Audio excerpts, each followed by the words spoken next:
ఏం చేస్తుంటారు అన్నయ్య? సార్ ఏం చేయరు. ఏం చేయను సార్ అని ఎందుకు పిలుస్తున్నారు? ఏమీ చేయకుండా అందరూ రెస్పెక్ట్ ఇవ్వడానికి సారే సారికి సారు అని పేరు పెట్టుకున్నారు. ఆ? పోరా బట్టబుర్రా. మరి నీది? ఆనందపురంలో ఒక డబ్బున్న అమ్మాయి తనకిష్టం లేని పెళ్లి చేస్తున్నారని తనని ఎత్తుకొచ్చేస్తే 10 లక్షలు ఇస్తానంది. 5 నీకు 5 నాకు.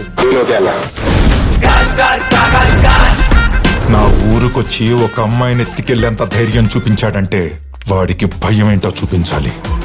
పాపా నువ్వు ఇక్కడి నుంచి వెళ్ళిపోవాలంటే ఏం చేయాలి? నేనిచ్చిన 50,000 నాకు తిరిగి ఇవ్వాలి.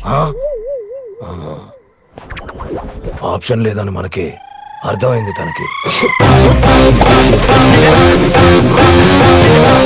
స్లీపింగ్ టాబ్లెట్స్ మింగేసింది. నేను ముట్టుకోను, నా వేలి ముద్రలు పడతాయి.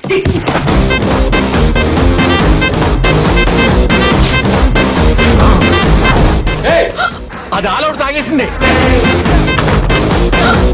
కొడతావా? ఈ ముందు కొడతావా? పురుగుల మందు.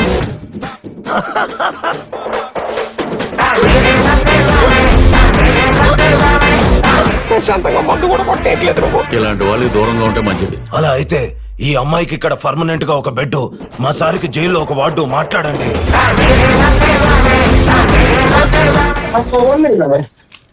ఇది కింది స్థాయి వాళ్ళకి అర్థం కాదు, మాసు వాళ్ళకైతే అసలు అర్థం కాదు. మినిమం డిగ్రీ చదువుకొని IAS IPS పై స్థాయి వాళ్ళకి అర్థం. కాబట్టి అందరూ నవ్వదు. ఎవరు నవ్వకపోతే మీ అందరికి తగిలిపోద్ది. అయ్యో